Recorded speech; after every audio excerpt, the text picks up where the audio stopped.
ডলি সায়ন্তিনীর জীবনের অজানা অধ্যায়, আলো আর অন্ধকারের গল্প। সুপ্রিয় দর্শক, আসসালামু আলাইকুম। আপনাদের স্বাগত জানাচ্ছে সেবা একাডেমি। আজ আমরা আলোচনা করতে যাচ্ছি বাংলাদেশের এক প্রখ্যাত গায়িকা ও সাংস্কৃতিক ব্যক্তিত্ব ডলি সায়ন্তিনীর জীবন। এই দীর্ঘ যাত্রা শুরু হয় তার শৈশব থেকে।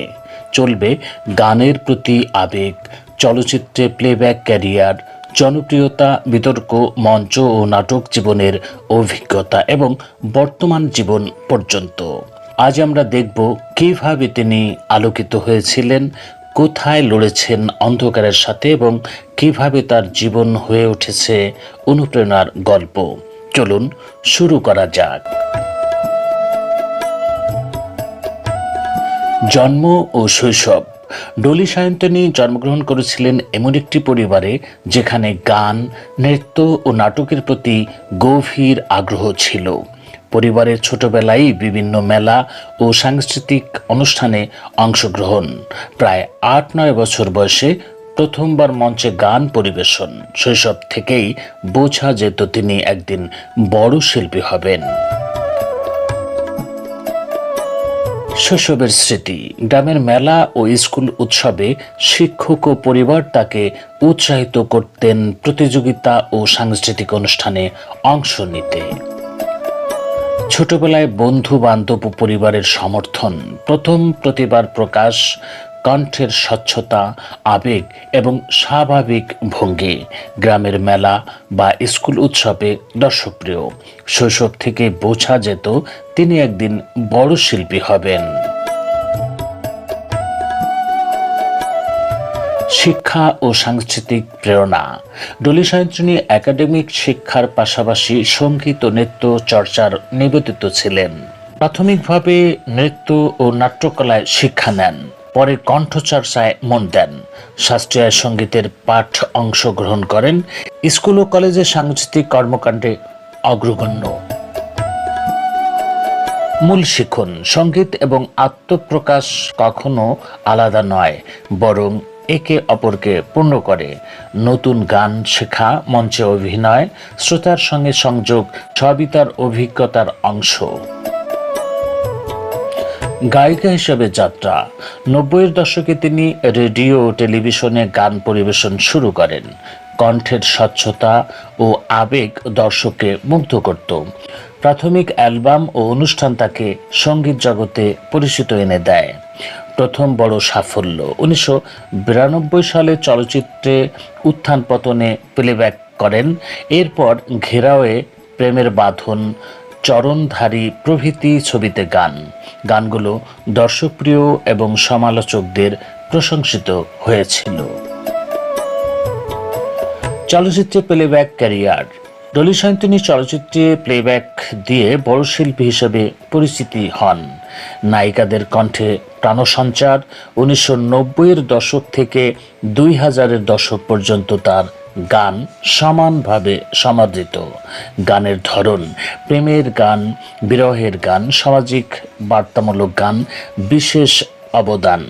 বাংলার চলচ্চিত্রের সোনালী যুগে অন্যতম জনপ্রিয় প্লেব্যাক সিঙ্গার। বিভিন্ন নায়িকাকে তার কণ্ঠে অভিনয়ের প্রাণ দেওয়া। বিস্তারিত উদাহরণ: সিনেমা উত্থান পতনে গান করেন মনের আলো, সিনেমা ঘেরাওয়েতে গান করেন প্রেমের ধারা, সিনেমা প্রেমের বাঁধনে গান করেন ভালোবাসার গান শিরোনামে। জনপ্রিয়তা ও দর্শকপ্রিয়তা। ডলি সায়ন্তিনী জনপ্রিয়তার শীর্ষে ছিলেন দীর্ঘ সময়। সঙ্গীত অ্যালবাম, টেলিফিল্ম, মঞ্চনাটক সব ক্ষেত্রেই সমানভাবে সমাদৃত। দর্শকরা তার গান শুনতে পাওয়ায় আনন্দিত হতেন। প্রভাব: নতুন প্রজন্মের শিল্পীও তাকে অনুসরণ করত। জনপ্রিয়তার সঙ্গে সঙ্গে তিনি সামাজিক অনুষ্ঠানে অংশগ্রহণ করে মানবিক দিকও প্রকাশ করছেন। মঞ্চ ও নাটক জীবনের অংশ। যদিও ডলি সায়ন্তিনী মূলত গায়িকা, তিনি মঞ্চের নাটকেও অংশ নিয়েছিলেন।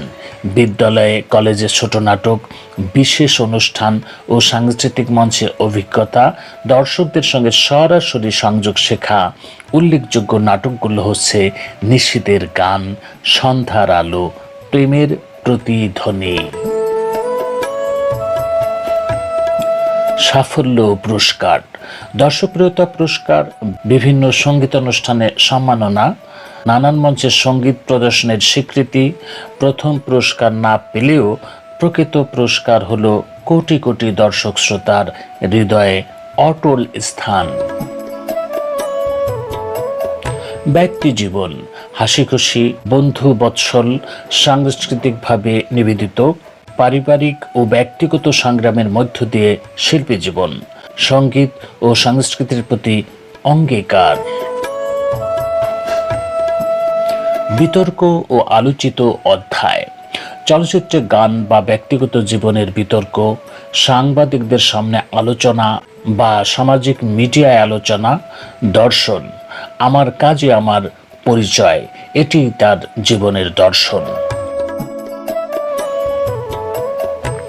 বর্তমান জীবন, কিছুটা মিডিয়ার বাইরে শান্ত জীবন, মাঝে মাঝে সাংস্কৃতিক অনুষ্ঠানে অংশ, নতুন প্রজন্মকে অনুপ্রেরণা দেয়া।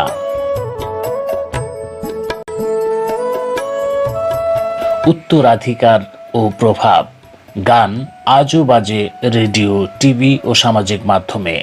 নতুন প্রজন্মের শিল্পীদের অনুপ্রেরণা দেওয়া, কণ্ঠ আবেগে অমলিন।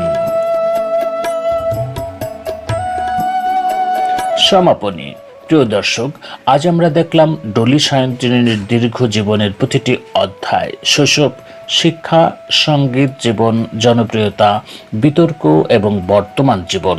তার গান, কণ্ঠ এবং অবদান চিরকাল অমলিন থাকবে। এই আয়োজন ছিল শুধুমাত্র সেবা একাডেমির পক্ষ থেকে। প্রিয় দর্শক, আপনারা জানেন সেবা একাডেমি আপনাদেরই চ্যানেল, মেহনতি মানুষের চ্যানেল, খেটে খাওয়া মানুষের চ্যানেল। এই চ্যানেল থেকে অর্জিত অর্থ আমরা নিজেরা ভোগ করি না, বিলিয়ে দেই গরিব দুঃখী মেহনতি মানুষের মাঝে। তাই আপনারা ছড়িয়ে দিন পৃথিবীর সব জায়গায়, সবখানে, কারণ এই সেবামূলক কাজে আপনারাও অংশগ্রহণ করুন। আপনাদের কোনো টাকা পয়সা দিতে হবে না, শুধু লাইক, কমেন্ট, শেয়ার, সাবস্ক্রাইব করে ছড়িয়ে দেবেন, এটাই আপনাদের কাছে প্রত্যাশা। আপনারা হয়তো জানেন ইউটিউব বর্তমানে যে কোনো ভাষার কন্টেন্টকে পৃথিবীর প্রত্যেকটা দেশের প্রত্যেকটা ভাষাতে ট্রান্সলেট করে তাদের ভাষায় বোঝার জন্য ছড়িয়ে দিয়েছেন। তাই আমাদের এই ভিডিওটি সব জায়গায় ছড়িয়ে দিতে আপনাদের সহযোগিতা কামনা করছি। দেখা হবে পরবর্তী কোনো ভিডিওতে। সে নাগাদ ভালো থাকুন, সুখে থাকুন, শান্তিতে থাকুন এবং নিরাপদে থাকুন। আসসালামু আলাইকুম।